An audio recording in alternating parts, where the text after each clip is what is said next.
নমস্কাৰ বন্ধু বান্ধৱীসকল, আশা কৰোঁ যে নিশ্চয় ভাল আছে আৰু ময়ো ভাল আছোঁ। আজি ছোৱালীজনীয়ে ক'লে যে মা বোলে কচুথুৰি খাওঁ।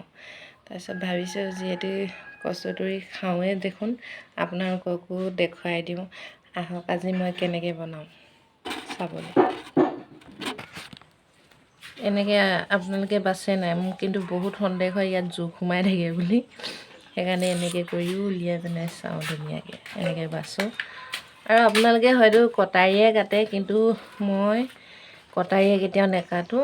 আৰু উঠাবলৈ আনিবলৈ গ'লোঁ মই মুঠতে কটাৰী নলগাই চব হাতেই ছিঙি আনো আৰু হাতেই ছিঙি পেলাই স্পষ্টকৈ মানে বনাওঁ আৰু।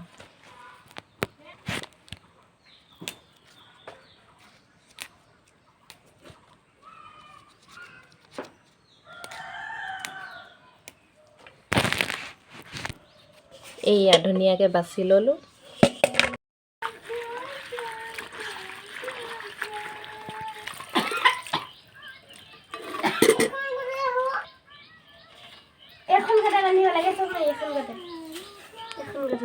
সেনেকৈ বান্ধিব লাগে। তোৰ চুলি কিমান আকৌ? তোৰ চুলি কিমান আকৌ? সেনেকৈ বান্ধিব পায়? পেলে কাম কৰি আছে নহয়, নকলি চুলি খুজিবি।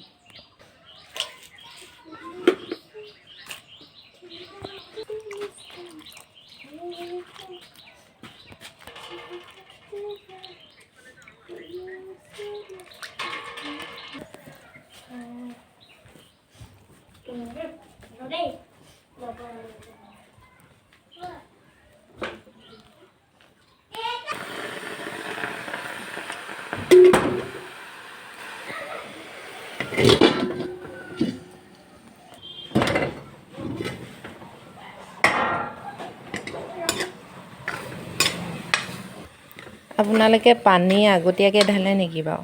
আগতীয়াকৈ নাঢালিব, একদম শুকুৱাই ল'ব আৰু ধুনীয়াকৈ সিজাই ল'ব।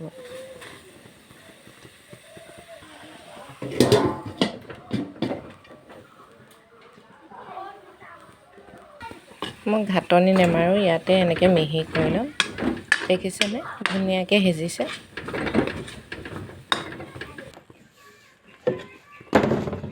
প্ৰথমে দিছোঁ জলকীয়াখিনি মই মিক্সাৰত পিচি ল'লোঁ। আপোনালোকেও পিচিব পাৰিব বা পটাত পিচি হ'লেও দিব, সেনেকৈ দি ল'লোঁ।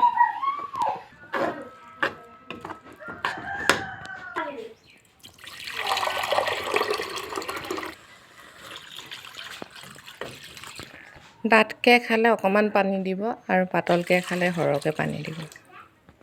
মই দিছোঁ নিমখ আৰু আপোনালোকে হয়তো হালধি দিয়ে বা তেল মাৰি পেলাই খায়, কিন্তু মই কচু শাকত তেল কাহানিও নামাৰোঁ আৰু প্ৰায় আমি এনেকৈ কচু শাক প্ৰায় এনেকৈয়ে মানে বনাওঁ আৰু হালধি নিদিওঁ।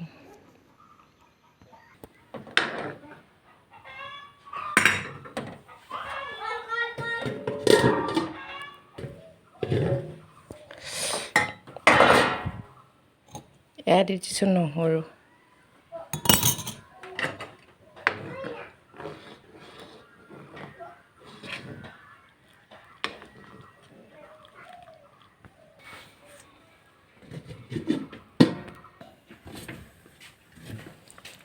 মোৰ হৈ গৈছে কচু শাকখন বন্ধ কৰি দিওঁ।